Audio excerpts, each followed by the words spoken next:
the mission to keep as many men on as many guns for as long as possible. We called him Doc.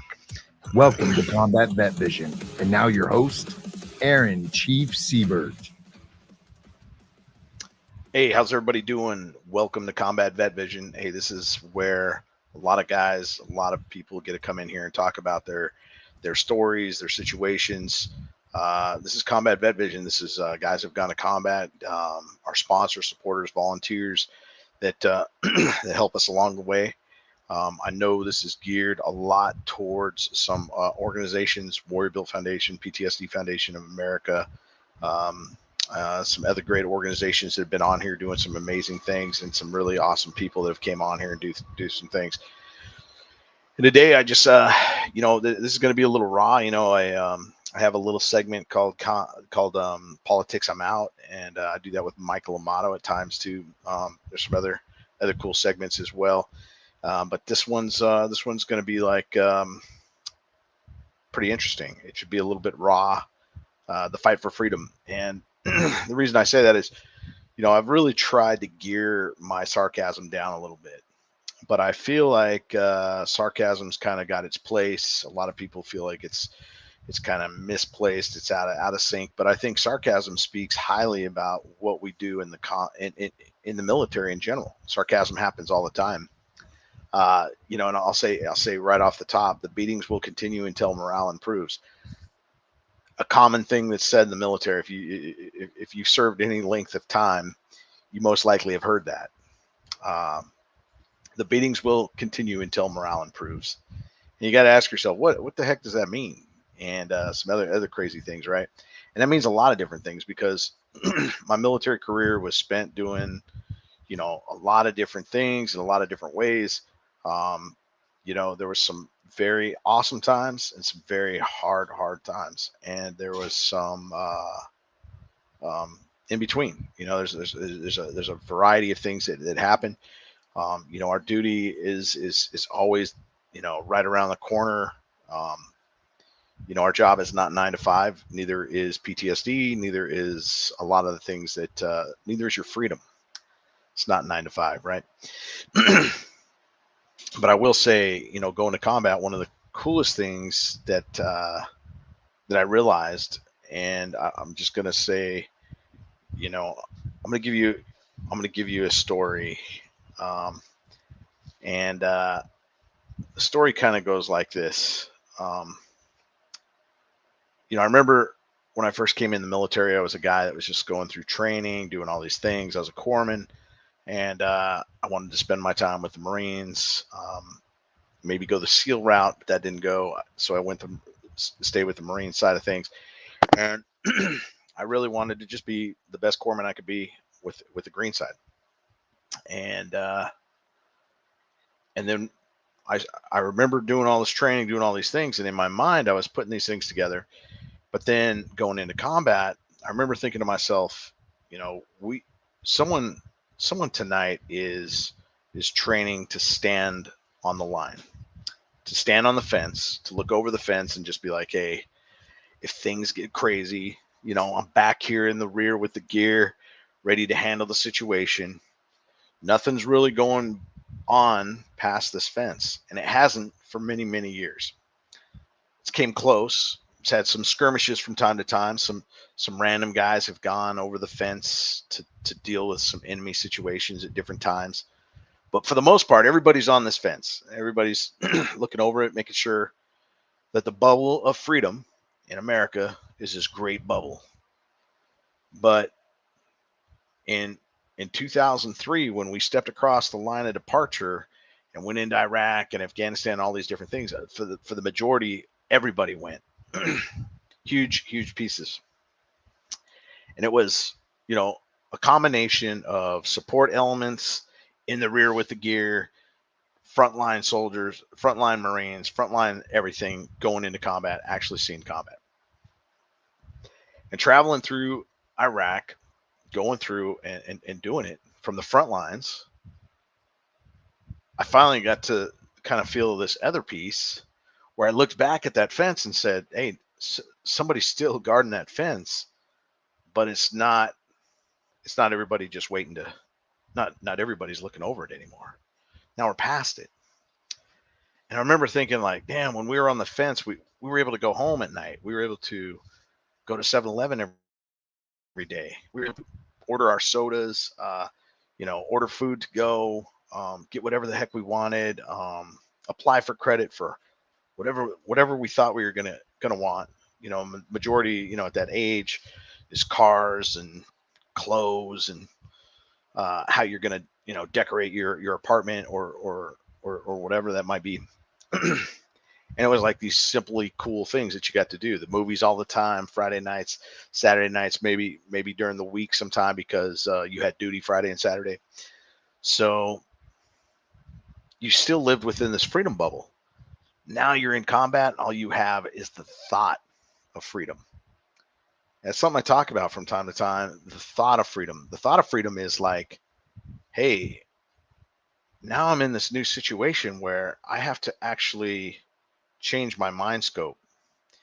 I either have to become part of the enemy, which means like I have to learn to understand that when the enemy comes to me, I'm going to either have to kill or be killed kind of thing. And this is a weird concept. A lot of people don't understand that. And when things start getting crazy and going off, we have to make quick decisions to survive, quick decisions to make the best possible scenario of success, whatever it is that we got to do. But our missions are now life and death. And now you're just walking in the valley of death. And it's almost like you're the walking dead. You might as well assume you're not going to make it home because a lot of us didn't. A lot of us did. And don't get me wrong, America's not losing tons and tons of guys in a combat scenario during that period. We just didn't. We were tactical. We did things really well.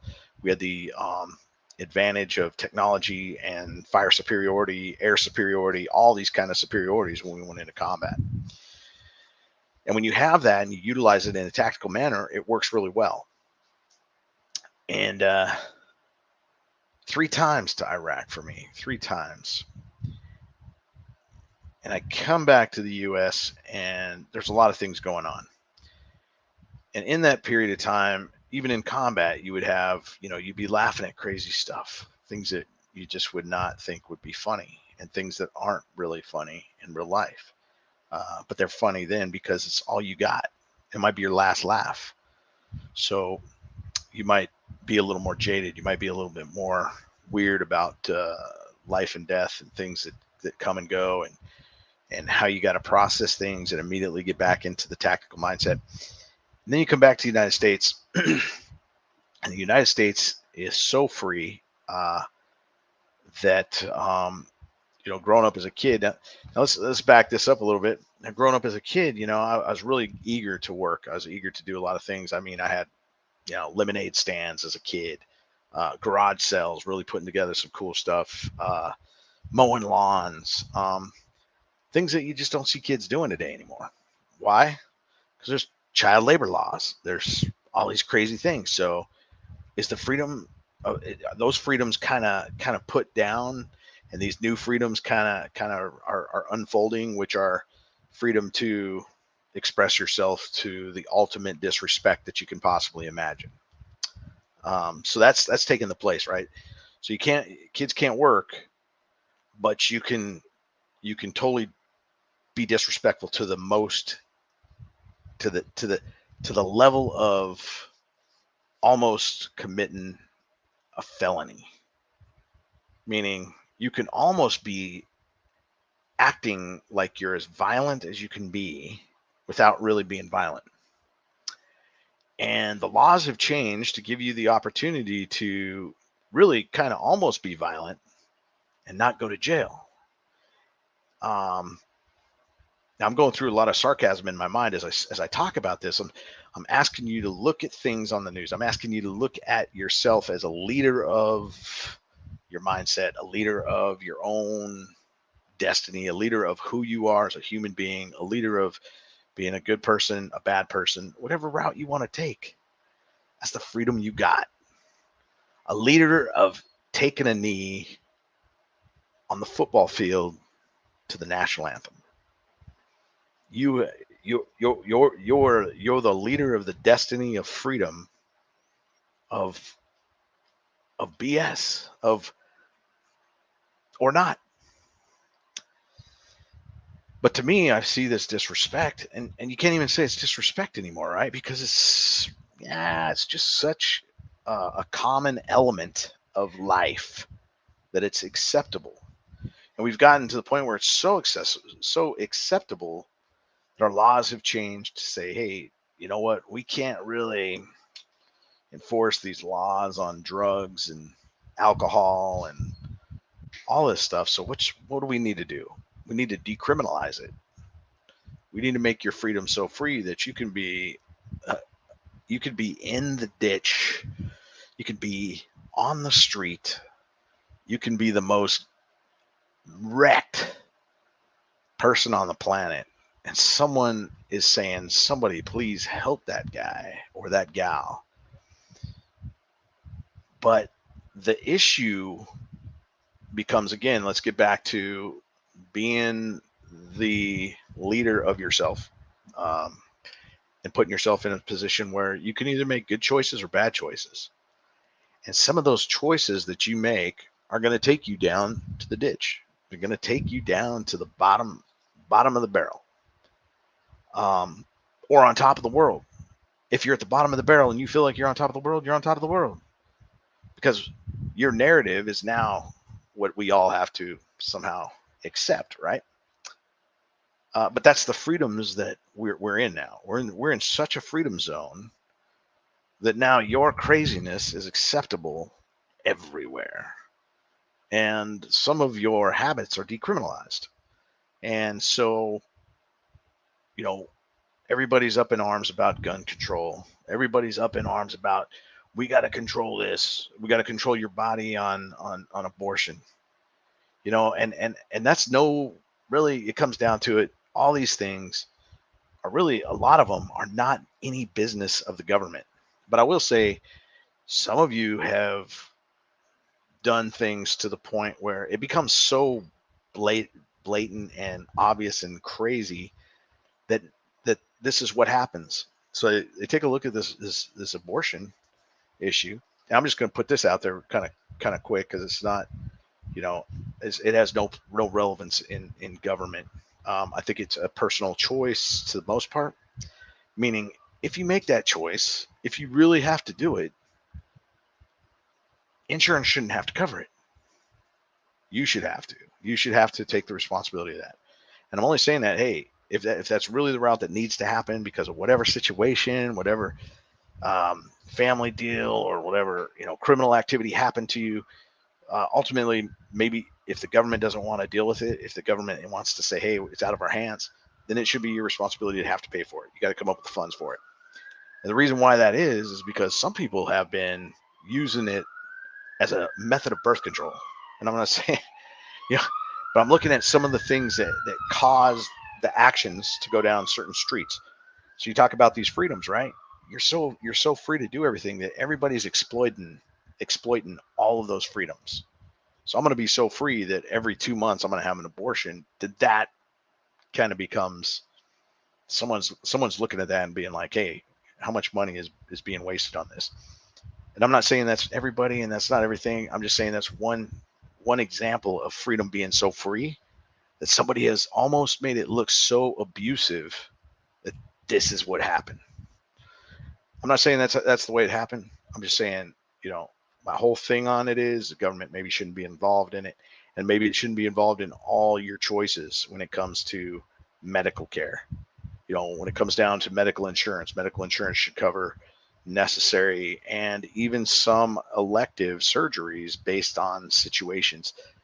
However, and then some insurances maybe should cover everything, just like being in the military. You serve in the military, you were given this opportunity at the beginning of your career to sign up and say, you will be covered medically, you'll be covered financially until the rest of your life after serving 20 years of service.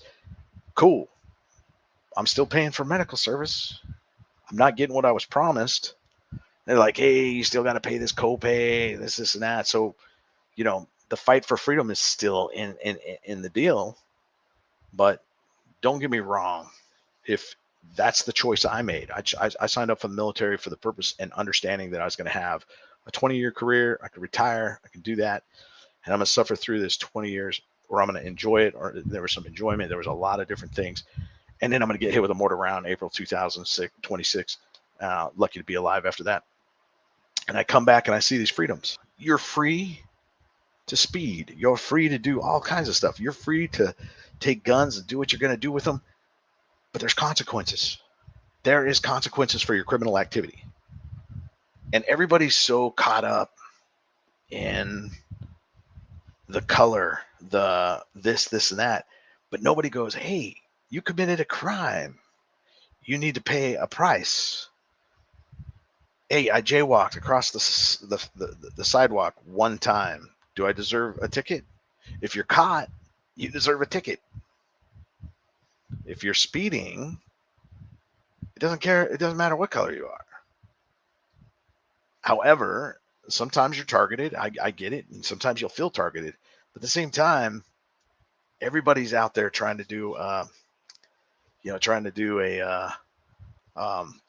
check for constitutional rights, or whatever it might be, that says, hey, I got the right to be here. I'm going to do this whole thing. I'm going to make it look like criminal activity, but it's not really. It's within the legal limits of not being that.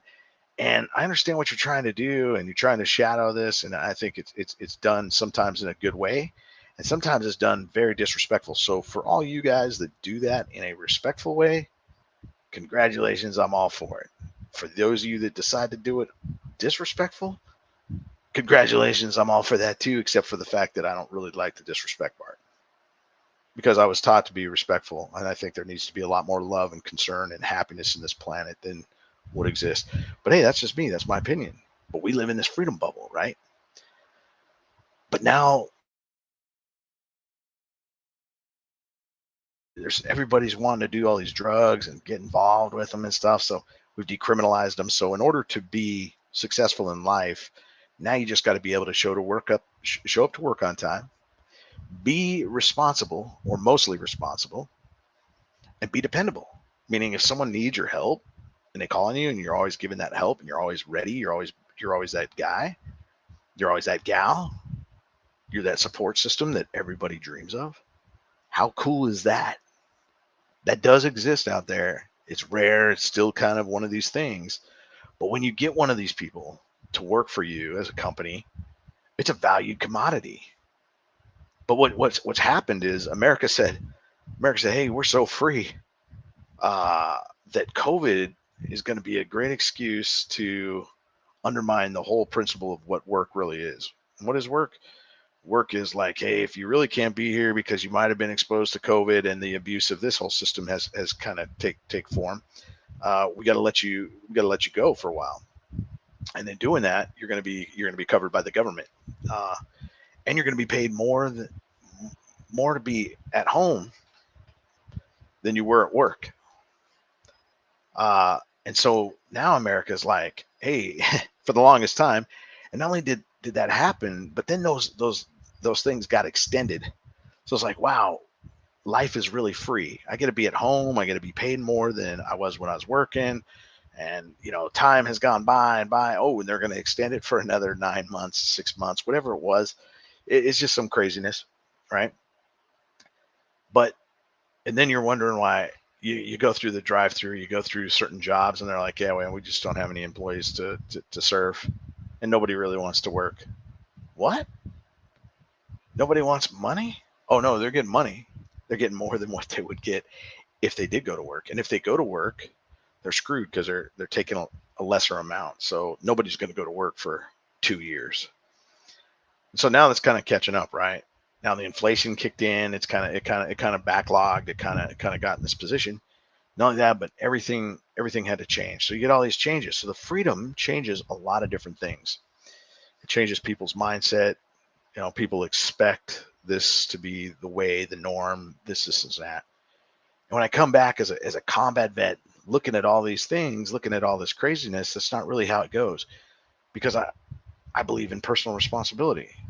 Meaning I had to get up every day to be at work, and it wasn't an option in the military. You don't get to go home and collect an unemployment check. You don't get to do that. It's still the same thing. So military works a little bit different, and the concept is a little bit different. So for us to come back to these freedoms where it's like, hey man, I fought for what freedom? And those freedoms were fought in 1775. And you look back at people that had to fight for the land, for America, for all kinds of different crazy principles for the way of life to start beginning. Meaning everybody, if you didn't work, you didn't eat, because there wasn't any social network. There wasn't any social benefits to free you up to do whatever you wanted. So instead of people working, we have people on the freeways, bogging down the freeways. So people that are working, trying to get somewhere, have to be bogged down by somebody who doesn't care to go anywhere. So sarcastically, I always said everybody wants to get there, but nobody wants to go. Meaning, what the hell is the holdup? Who's the guy that's causing that problem? Way up front, somebody is. And the other thing is, sooner or later, your freedoms are being taken away slowly. Freedom to mow the lawn at 16 or before. Lemonade stands, to draw a permit costs more than you'll ever make at a lemonade stand. So you're really taking away, really cool American like things that create avenues of understanding and business, early business orientations and certain things.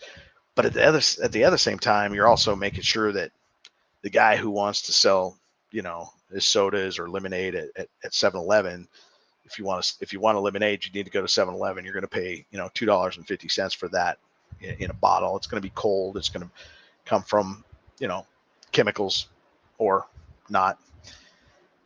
But there's all these different things that everybody has their mindset. Oh, it's going to be in a plastic one-use container as well, because we're so free. We get to use that too. And so sometimes the freedoms are so great that you don't take them into account every single day, every single moment, when you're just like looking at your plate, when you're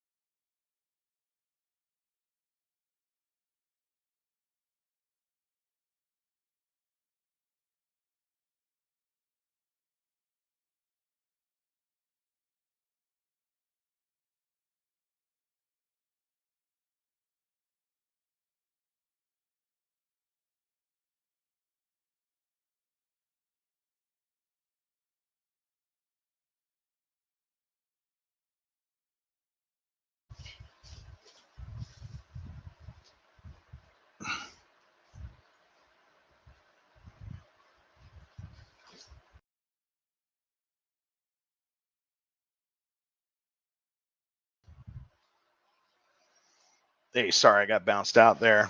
Um, so I know I talk a little bit about sarcasm and some of these things that go on, and I'm just going to say, the fight for freedom has long been before us. And the reason why I'm kind of talking about that too is because, you come back, you want to be able to enjoy things. I want to be able to go to a park. I want to be able to walk down the street of Houston, New York. New York's kind of interesting. It's a moving monster, so it works out pretty good. But there's other ones that are really kind of falling apart. Denver, um, Seattle, and you got the homeless just like taking over. And they're so free that they get to live on the streets. They get to live on your street. They get to live right outside the fence. They get to live in, whatever land is considered public land. They get to do that, right? And and you're so free that you get to be free to be a victim. So the reason I'm saying that is because so many people so often are saying, "Hey, can you help? Can you help that guy? Can you help him?" You can help them as much as they want help. And one of my rules to help people are, I want to care about you as much as you care about yourself. I can't care about you more than you, but I can come close, and I want to meet you somewhere in the middle to where we can work on this together. Not to help you, save some money on this so you can spend it to get your drugs and pop and end up, with a needle in your hand, twisting and turning and acting crazy, like you just can't wait to inject yourself, but you're waiting until the high wears off to give yourself the next piece. No, I'm waiting to give you the next piece of help and support, of not being that, and coming back to reality and finding some control and awareness of yourself and ourselves, and we got to move together as a positive unit. And that's really where the PTSD Foundation of America comes in. There's other organizations that are doing some incredible things to bring people together to make veterans not homeless, but sometimes they want to be homeless. And I understand the calling. I mean, it's cool to say, hey, I'm so jacked up that I can't function, so the VA needs to pay me as much as it possibly can, and that has to be the balance. Unfortunately, our money is attached to how jacked up we are, kind of thing. So I understand that it kind of creates that victimology, but at the same time, you're so free to try to be the best you can be within what you got. I might be in pain every day, every step that I take. I deal with my mindset all the time, trying to adjust it for good reasons. I'm not always balanced. I have my anger and frustrations that I deal with, but I love the fact that I'm free to enjoy life on my terms. And I had to do 20 years to do that, and I had to go 3 times to Iraq and get blown up. Maybe I would have went 4, but 3 was my limit before that mortar round took me out. And even then, I don't necessarily try. I don't try to show that I'm injured, as if I can help it. I don't talk to the people around me as well as I should. Sometimes I just don't open up that I'm in pain every step that I'm taking. I don't open up that, hey, I'm frustrated today. This has me nervous over here, so I make small adjustments. So I'm like, hey, do we have to leave now? I might use kind of weird excuses and things like that, but I'm functioning through life and doing it the best I can. And I have a lot of battle buddies out there that help me through it. A lot of them have been on here, and I'll have them on here again. But and I'll have some new ones on all the time. But I'm very thankful for what I have and what I've been given, and the ability to reach out and talk to some of you guys that are dealing with things. And this is my opinion. This is my life. This is how I view it. This is how things kind of come across to me. But please, please, please, as I look through some of these things, Chinese drugs are killing Americans. They're only killing you if you are taking the drug that maybe you shouldn't take. If you need drugs, you need drugs. The minimum amount necessary for the effect, not to be out of your mind, not to mix with alcohol, not to cause all these different things. It's a never-ending experiment. I could tell you this all day long, but this is not going to fix it. What's going to fix it is people taking one step at a time, taking control of themselves, being the leader of their destiny, being the leader of their mindset, and taking that leadership, that personal leadership, that personal responsibility, and just doing some cool things, doing what you want to do, but with people that surround you, soaking in good vibes. Because it's really easy to get involved with people that are like pushing you into directions that maybe you don't want to go, and definitely harmful to your life in the long run. So take a look at it and monitor it and slow it down and make sure it works for you. But hey, this is freedom. You are free to be an asshole. You are so free to be an asshole. But you're free to be a good person too. I think the latest video I just watched that just kind of cracked me up was the guy who was going through Costco, and he didn't want to show his receipt, and he was adamant about, hey, I bought this stuff. You don't have to see my receipt, blah, blah, blah, blah, blah. And that's a club. You're part of a club, man. You signed a document that basically said you're willing to show your receipt. Now, your unwillingness took you out of the club. You're no longer invited to the club anymore. So yeah, it's fine if that was Target, Walmart, any of these other ones that you're not part of the club. But Costco, you're part of a club. You pay for that club.